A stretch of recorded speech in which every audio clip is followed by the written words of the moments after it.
రాజధాని అమరావతి గ్రామాల అభివృద్ధిపై ప్రభుత్వం గ్రామ సభలు నిర్వహిస్తోంది. 29 గ్రామాలకు ప్రత్యేకంగా 900 కోట్ల రూపాయలతో రోడ్లు, త్రాగునీరు, డ్రైనేజీ, విద్యుత్ దీపాలు వంటి మౌలిక వసతుల కల్పనకు సిఆర్డీఏ డీపీఆర్ సిద్ధం చేసింది. ఆయా గ్రామాలలో డీపీఆర్లపై ప్రత్యేకంగా గ్రామ సభలు నిర్వహిస్తున్నారు. తుళ్లూరు మండలం దొండపాడులో జరిగిన గ్రామ సభలో మంత్రి నారాయణ, ఎమ్మెల్యే శ్రావణ్ కుమార్, సిఆర్డీఏ అధికారులు పాల్గొన్నారు. దొండపాడులో 28 కోట్ల రూపాయలతో మౌలిక వసతులు కల్పిస్తున్న డీపీఆర్పై గ్రామ ప్రజలకు మంత్రి నారాయణ వివరించారు. దొండపాడు గ్రామ సభ పూర్తి సమాచారాన్ని మా సిటీ 24/7 ప్రతినిధి గాలి బంధిస్తారు.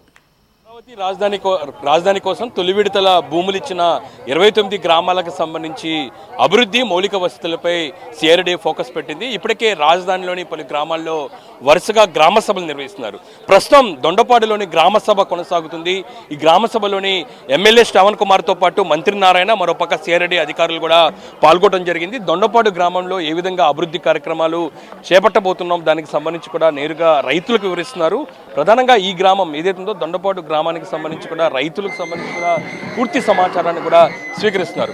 చూసుకోవచ్చు మన విజువల్స్ నుంచి అమరావతి ప్రధానంగా రాజధాని గ్రామాల్లో జరుగుతున్న అభివృద్ధి కార్యక్రమాలకు సంబంధించి కూడా ఫోకస్ పెట్టిన నేపథ్యంలోని దొండపాడు గ్రామంలోని 28 కోట్ల రూపాయలతోని ఇందుకు సంబంధించిన నిధులు కూడా కేటాయించి ప్రధానంగా ఈ గ్రామంలోని స్టోమ్ వాటర్ కావచ్చు, డ్రింకింగ్ వాటర్ కావచ్చు, సీసీ రోడ్లు, దాంతోపాటు స్ట్రీట్ లైట్లు, అన్ని మౌలిక వసతులు కూడా గ్రామాల్లోని చేయబోతున్నారు. దీనికి సంబంధించి రైతులు కూడా వివరిస్తున్నారు.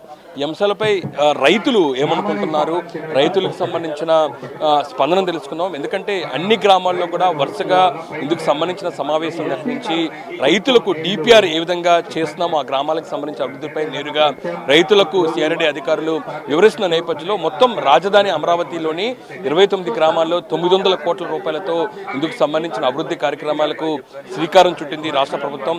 ఈ నేపథ్యంలోని రైతులు ఏమనుకుంటున్నారు, తమ గ్రామాలకు సంబంధించిన అభివృద్ధిపైన దాంట్లో కూడా తెలుసుకునే ప్రయత్నం చేద్దాం. మనతో పాటు దొండపాటు సంబంధించిన రైతులు ఉన్నారు. ఇప్పటికే గ్రామ సభలోని గ్రామ అభివృద్ధికి సంబంధించి కూడా అధికారులతో పాటు మంత్రి కూడా వివరించిన పరిస్థితుంది. ఎలాంటి అభివృద్ధి చేస్తున్నారు విలేజ్లో? రోడ్స్, డ్రైనేజీ, వాటరు, కమ్యూనిటీ హాళ్ళు కానీ, కళ్యాణ మండపాలు, అలాంటి కరెంట్ స్తంభాలు ఏమైనా హైట్ తగ్గితే కరెంట్ స్తంభాలు మొత్తం అభివృద్ధి చేసే ప్రక్రియగా మాట్లాడారు. అంటే మీ గ్రామం నుంచి ఎంతవరకు భూ సమీకరణకి ఇవ్వడం జరిగింది? అప్పుడు మా గ్రామం నుంచి 1280 ఎకరం ఇవ్వడం జరిగింది. నెక్స్ట్ మళ్ళీ సెకండ్ ఫేజ్లో ఒక 350 ఎకరం ఉంటుంది దొండపాడులో. దొండపాడు విలేజ్ దొండపాడు రెవెన్యూ వచ్చేసి వడ్లమాను, అర్చింద్రపురం 2 రెవెన్యూల్లో ఉంది దొండపాడు రైతులకి. అభివృద్ధి అంటే ఎలా ఉండబోతుంది? మీరు దానికి సంతృప్తిగా ఉన్నారా? అధికారులు చెప్పిన దానికి అభివృద్ధి చంద్రబాబు నాయుడు గారి టైంలో అభివృద్ధి అనేది 100% జరుగుద్ది, చేస్తారు కూడా. మేము 100% నమ్ముతాము, చేస్తున్నారు. ఎలాంటి అభివృద్ధి చేస్తారు? రోడ్లు, కరెంటు, డ్రైనేజీ అవన్నీ బాగా చేస్తామని చెబుతున్నారు. ఎలా ఉంది పరిస్థితి? ఇప్పుడు పరిస్థితులు ఎలా ఉన్నాయి మీ గ్రామంలో? ఏమండి, రోడ్లు సరిగ్గా లేవులే, అన్ని గుంట మెట్టగా ఉండే, కొన్ని బాగానే ఉన్నాయి, మొత్తం కలిపి పోతా ఉన్నారు అంతే. నీళ్లు కూడా కొంచెం ఇబ్బంది. ఈ ట్యాంక్ ఉండదంట, మామూలుగా డ్రైనేజీ మామూలు లైన్లు వేసి కొత్త లైన్లు నీళ్లు నడుపుతామని చెబుతున్నారు. ఎలాంటి అభివృద్ధి మీ గ్రామంలో చేద్దామన్నారు? ఏం చెప్పారు అధికారులు? నేనైతే గతంలో సిఆర్డీఏ అధికారుల ముందు ఒక రిప్రజెంటేషన్ పెట్టానండి. ఏప్రిల్ నెలలో మా ఎమ్మెల్యే గారు, కమిషనర్ గారిని తీసుకొచ్చేసి తుళ్ళూరు కళ్యాణ మండపంలో ఒక మీటింగ్ పెట్టారు రైతులతో.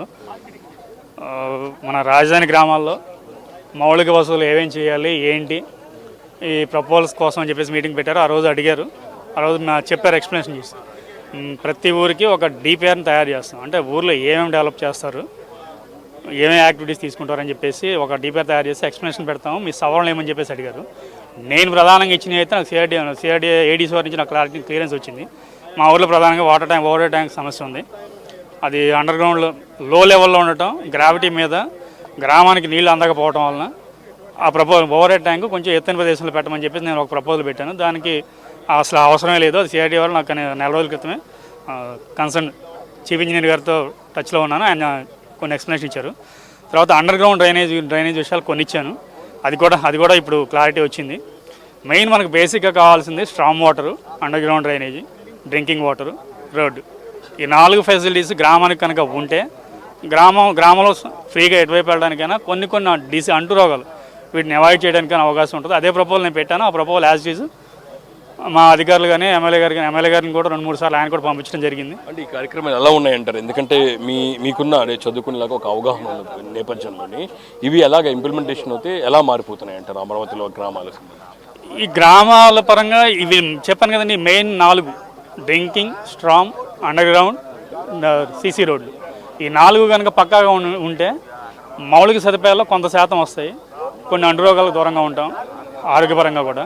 ఆ ప్రపోజల్ దీంట్లో నుంచి వచ్చింది కాబట్టి గ్రామాలు కొంచెం ఒక స్టెప్ ఫార్వర్డ్ అవుతాయి. ఇప్పటివరకు ఉన్నదానికి ఈ పనులు అయిపోయిన తర్వాత ప్రత్యక్షంగా మనమే చూస్తాం.